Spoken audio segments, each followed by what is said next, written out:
आप कहते हो कि मंदिर से जाते समय नंदी के कानों में कहकर चले जाओ। जनमानस के कल्याण के प्रश्न है, ये केवल आपके लिए नहीं है, ये सबके लिए इतने जोरदार प्रश्न हैं। जो गलती भी करते होंगे तो उसको सुधार सकते। आपने कहा कि नंदी के कानों में कहना चाहिए। लोग हंसते हैं, कहते हैं बताओ वो नंदी के कानों में भगवान को कहना चाहिए। वैसे तो हम आपको एक बात बता दें कि दुनिया के लोग किसी दूसरे धर्म की कभी हंसी नहीं उड़ाते। दुनिया के लोगों को दूसरे का धर्म अच्छा लगता है।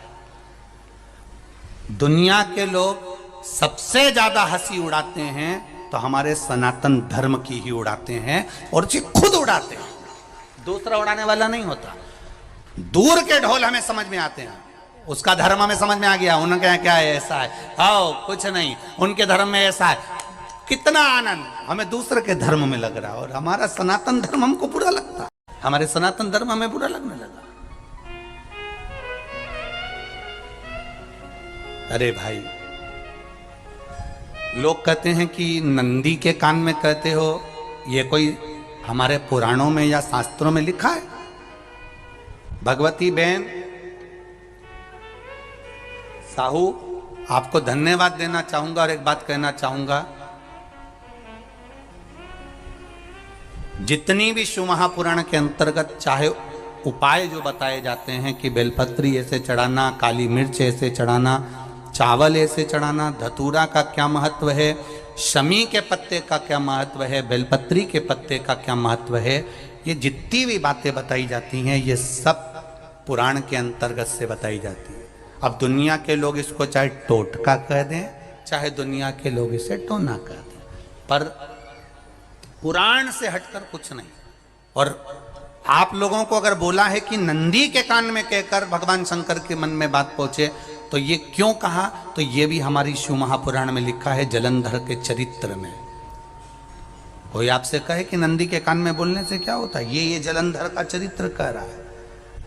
मां पार्वती जी का हस्त कमल पकड़कर जलंधर लेकर जाने लगा। वृंदा का पति लेकर जा रहा है। वृंदा तो भगवान की भक्ति में लीन रहती थी, उसको तो जलंधर को सबसे ज्यादा तकलीफ थी नारायण से, पर शिव के पास आ गया, क्योंकि ईर्षा प्रवृत्ति अभी कथा में कहा। कोई कोई ऐसा होता है जिसको तुमसे बेर नहीं होता तो भी अंदर से ईर्षा जाग जाती है। कोई कोई ऐसा होगा जिसको अंदर से ईर्षा जागती है, अपने आप उसका कोई बेर नहीं, और ईर्षा जाग गई, भीतर से ईर्षा जाग। ना आप उससे मिले हो, ना कभी वो आप उसके सामने बैठे हो।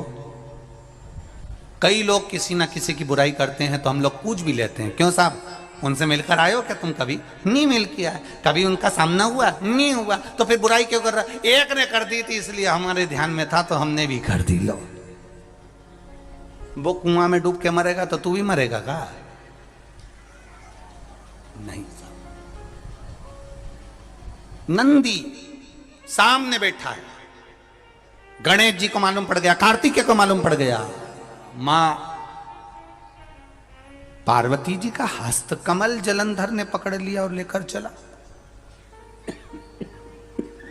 तब नहीं रहा गया। गणेश जी को क्रोध आ गया और गणेश जी महाराज आए, शिव जी को जगाने लगे। पिताजी पिताजी पिताजी कर कर जगाया। उठो पिताजी, पिताजी उठिए, पिताजी जागिए। पिता को जगा रहे हैं।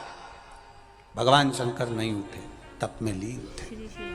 क्या करें हम? जलंधर के पास में इतना बल है, इतना बल है, और पिता की आज्ञा नहीं होगी तो हम कैसे मार देंगे इसको? मारने को तो हम मार दें।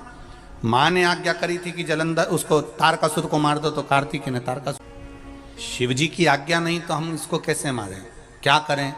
सब कुछ गणेश जी ने देख लिया। शंकर जी के ऊपर बहुत बहुत बहुत बहुत प्रार्थना कर कर देख ली, पर शंकर जी नहीं जागे। तब आखिरी में विनायक ने, गणेश ने जितने लोग आस्था चैनल पर कथा सुन रहे हैं, जितने लोग फेसबुक यूट्यूब पर कथा सुन रहे हैं, इस बात को याद रखना कि नंदी के कान में कहने से क्या होता है वो ये इस कथा से सीख लेना। आखिरी में गणेश जी को लगा किसको कहूँ, शंकर जी भी तप में हैं, नंदी भी तप में हैं, मैं किसको कहूँ। शिव जी को कह के कर थक गया, पिताजी को बोल बोल कर थक गया, पिताजी जागते नहीं। अब मैं किसको कहूं ये बात, किससे कहूं। विनायक गए सीधे अब नंदी के पास में। नंदी भी तप में लीन थे, शंकर जी की ओर मुख था, शंकर जी की ओर मुख था। गए और जाकर तुरंत विनायक ने नंदी के कानों में जाकर कहा, नंदीश्वर, मैया का हाथ पकड़कर जलंधर लेकर जा रहा है, पिताजी तप में लीन है, कृपा करिए ना। बस केवल नंदी के कान में कहा, गणेश जी दूर हट गए। नंदी के कान में कहा, शंकर जी के नेत्र खुल गए, शिव जी के नेत्र खुले। ध्यान देना जरा, इस शिव महापुराण की, आशुतोष शिव महापुराण की कथा, जो कथा यहां कही जा रही है, यह कथा पहले के चरित्रों में सुनने को नहीं मिली होगी। जरा ध्यान देना इस संवाद पर, जितने लोग आस्था चैनल पर, जितने फेसबुक यूट्यूब पर सुन रहे हैं। सनातन धर्म की हंसी उड़ाने वाले कह देते हैं नंदी के कान में कहने से क्या होता है, नंदी के सामने जाकर बोलने से क्या होता है, नंदी के पास बैठकर बोलने से क्या होता है, नंदी के पास बैठकर शंकर जी का मात्र दीदार करने से क्या होता है, दर्शन करने से क्या होता है। वो अच्छे से समझ लेना क्या होता है। नंदी तप में लीन, शिवजी तप में लीन, शिव नहीं उठ रहे। विनायक ने नंदी के कानों में जाकर कह दिया, नंदी के कान में जाकर कहा, नंदी के नेत्र नहीं खुले। नेत्र किसके खुले? जम के बोलो, महादेव के खुले, शिव जी के खुले। ये मन का तार। नंदी शंकर की आराधना कर रहे थे, शिव अपनी भक्ति में डूबे थे। यहां कहा, यहां पहुंचा, जो दिल में था उस तक बात पहुंच गई। नंदी के दिल में शिव थे, तुम कहे, नंदी ने शंकर तक बात पहुंचा दी। वो सूत्र जो बंधा था दिल से दिल तक का, वो पहुंच गया।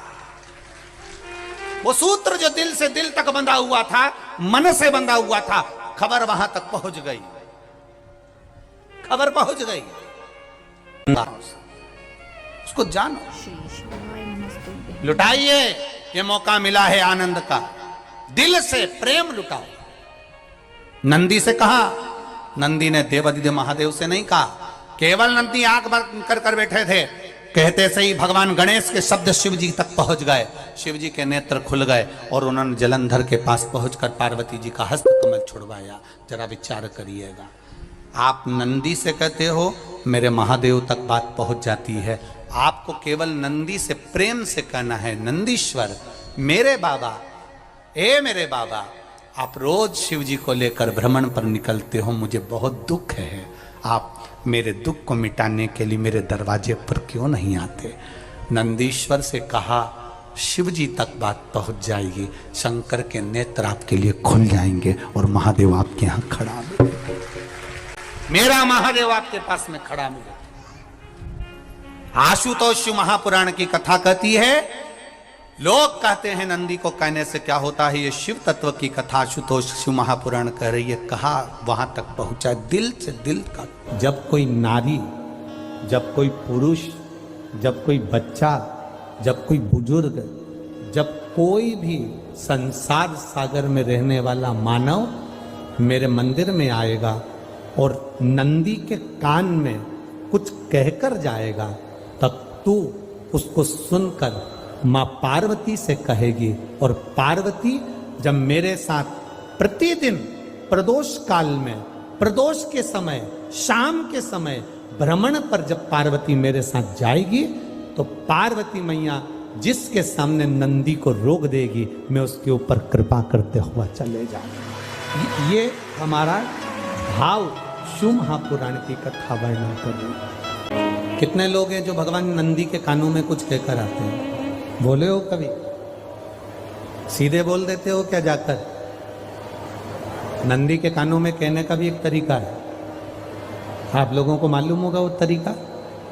नहीं मालूम?